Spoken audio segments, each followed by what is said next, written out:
Merhaba arkadaşlar, kanalıma hoş geldiniz. Bugün yine çok güzel bir örgü modeli çalışacağız. Şöyle göstereyim modelime.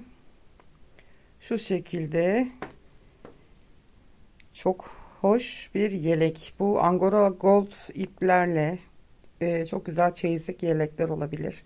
Bebek örgülerinde çok güzel durabilir. Lastik istemeyen bir model ve örülüşü oldukça kolay. Hiçbir zorluğu yok. Gayet basit bir model. 4 ve 4'ün katlarından oluşuyor modelimiz. Bu ön yüzü böyle yaprak yaprak duran bir örnek. Şöyle yakından göstereyim.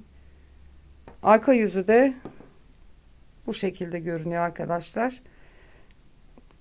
Çok basit, örülüşü çok hızlı, oyalamayan bir model.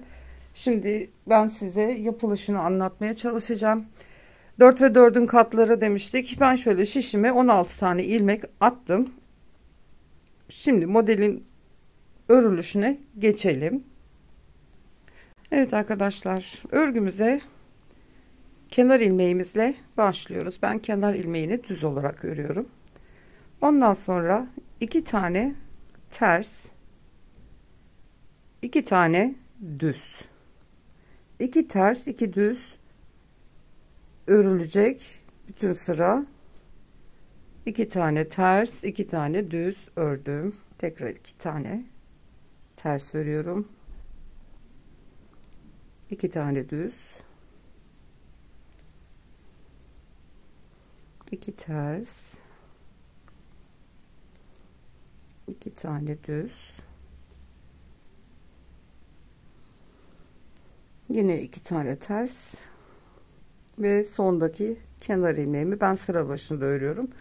Bu şekilde 2 ters 2 düz lastik örüyoruz. Bu ilk sıramızdı. Arkadan geleceğiz. İkinci sıramız olacak ve bunu 4 sıraya tamamlayacağız arkadaşlar. 4 sıramı ben örüp geleyim. Evet arkadaşlar, 4 sıra lastiğimi ördüm ben. 2 ters 2 düz 2 ters 2 düz olmak üzere. Kenarlarda da birer tane kenar ilmeğimiz var. Şimdi yaprak şeklini verecek modeli koyacağız. 5. sıramız ön yüzdeyim. Şimdi 2 tane tersi ördüm. 2 tane düzümüz var. Şu 2 düzün yanında ters ilmekle ikisinin arasında bakın şöyle minik minik boşluklar var. 1 2 3 dördüncüsüne batıyoruz ve buradan bir tane ilmek uzatıyorum. Şu şekilde çok kasmayalım, büzmesin.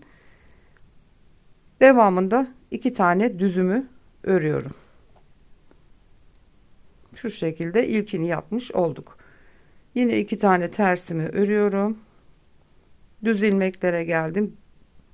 Düz ilmeklerin sonrasındaki boşluğa 1 2 3 dördüncü sıra oluyor. Dördüncü son sıraya batıyorum. Bir tane ilmek çekiyorum ve 2 tane düzümü örüyorum. Parmağımı üstüne koyuyorum ki verdiğimiz bolluk geri çekilmesin, ilmek oynamasın yerinden. Tekrar 2 tane tersimi ördüm. Düzün yanından dördüncü boşluğa batıyorum ve ilmeğimi çekiyorum, uzatıyorum. Tuttum ilmeğimi. 2 tane düz, 2 tane ters, kenar ilmeğini ördüm. Arka yüze geçiyoruz. 6. sıra kenar ilmeğimi ördüm. 2 tane düz ilmeğim var. 2 tane ters. Bu da çıkarttığımız ilmek. Onu diğer şişe geri alıyorum. Örmüyoruz. 2 tane düz, 2 tane ters.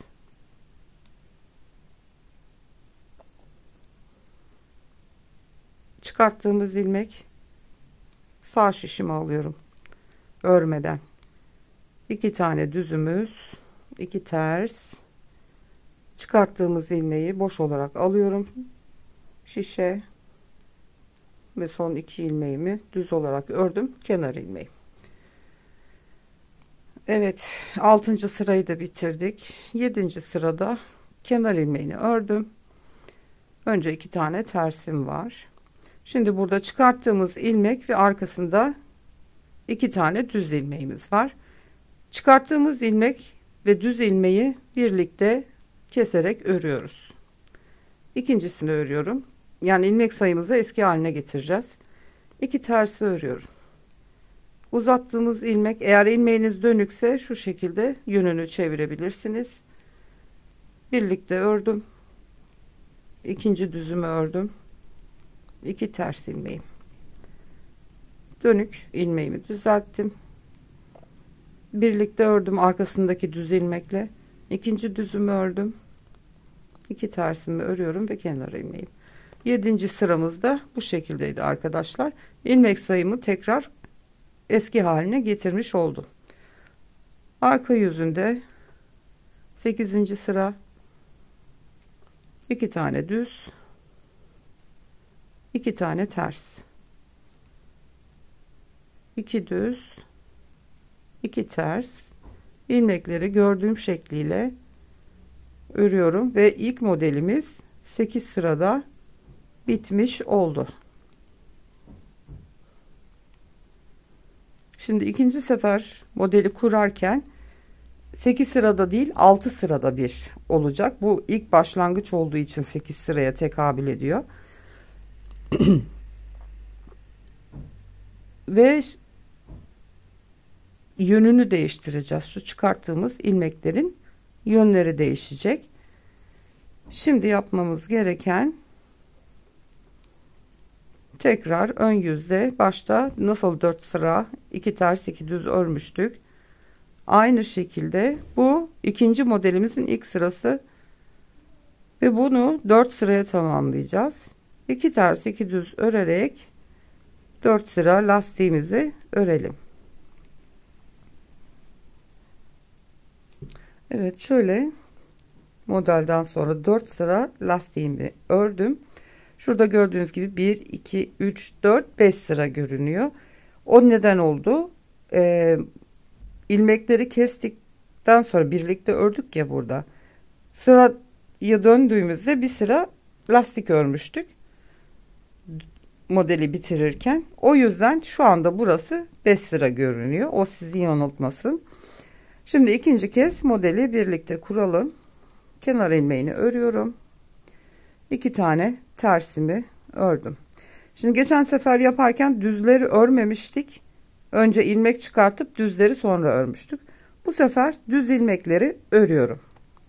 Düz ilmekleri ördükten sonra bu sefer bu tarafa bakacağız.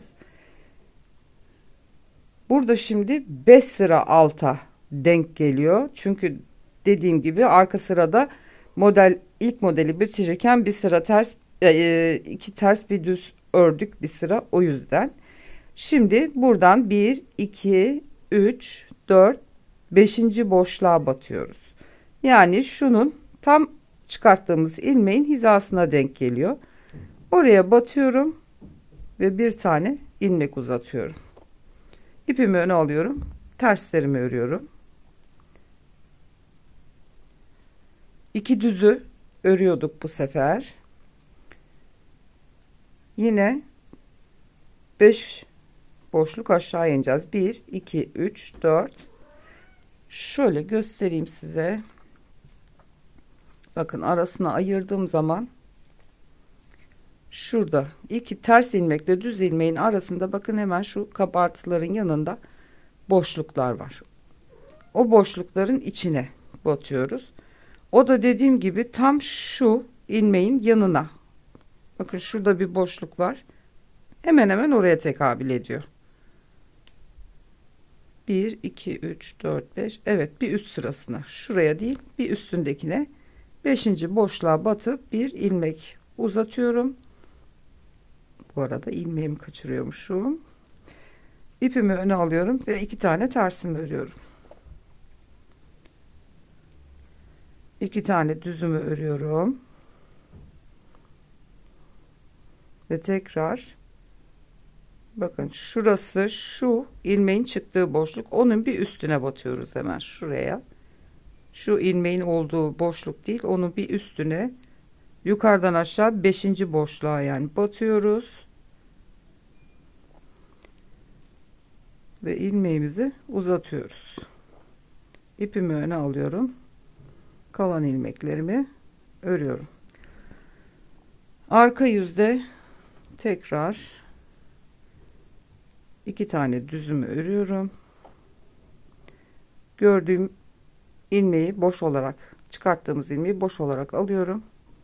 2 tane tersimi örüyorum. 2 tane düz ilmeğimi örüyorum. Yine çıkarttığımız ilmek, onu ip sizden tarafayken diğer şişe aktarıyoruz. 2 ters, 2 düz, boşta çıkarttığımız ilmeği boş olarak şişe alıyorum. Yine 2 ters, 2 düz ilmeklerimi örüyorum. Evet, şimdi ilmeklerimizi toparlayıp eski haline getireceğiz.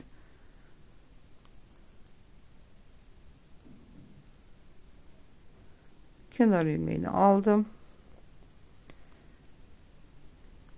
2 ters, 2 tane düz.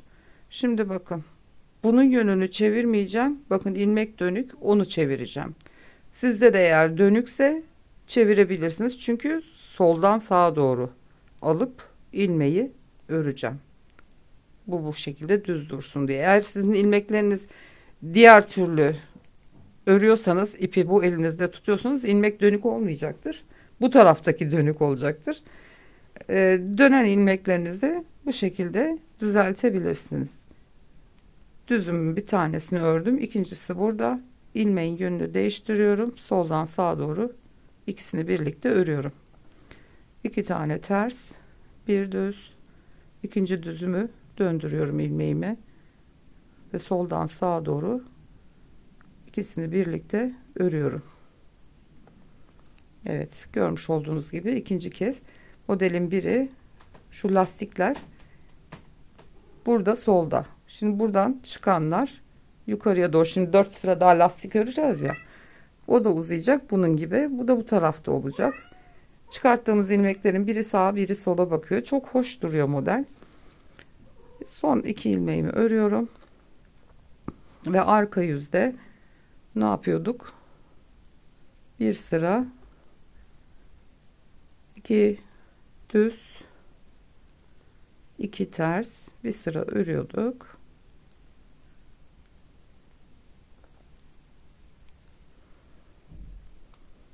Yapımı bu kadar arkadaşlar, çok basit, hiç kafa karıştırıcı bir yönü yok. Zaten lastik örgüsü, yaptığımız sadece yönlerini değiştirerek ilmekleri çıkartmak. Evet, gördüğünüz gibi böyle şeker bir model oluyor. Umarım hoşunuza gitmiştir model. Severek yaparsınız. Bir sonraki videoda görüşmek üzere. Hoşça kalın.